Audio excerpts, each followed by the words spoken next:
वाचून दाखवतो।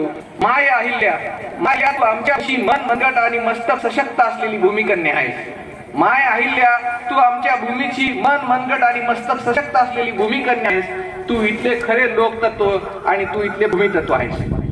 तुझ्यात आम्हाला परिपक्व सुसंस्कृत धीरोदात्त आणि भारतीय लोकमाता सापडते। तू आमचे खरे भारतीय नारीत्व आहेस। तू आमचे खरे भारतीय नारीत्व आहेस। तुझ्या वाटेने या देशाचे प्रत्येक लेख आणि आम्ही जाऊ तेव्हा तुझ्या नजरेतला बलदंड भारत उभा राहील याचा मला विश्वास आहे। तू उभ्या केलेल्या मंदिरासारखी तुझी मजबूत आणि पक्की भूमिका चंद्र तारे आहेत तूवर प्रत्येक भारतीयाला प्रेरणा देत राहणार आहे। तू अखंड आहेस, तू प्रचंड आहेस, तू आमच्या लोकजीवनाचा मानबिंदू मानदंड आहेस। तू आमच्या लेकीतून आणि लेकातून उगविऊन ये माये। तू आमच्या भूमीची मनगट आणि मस्तक सशक्त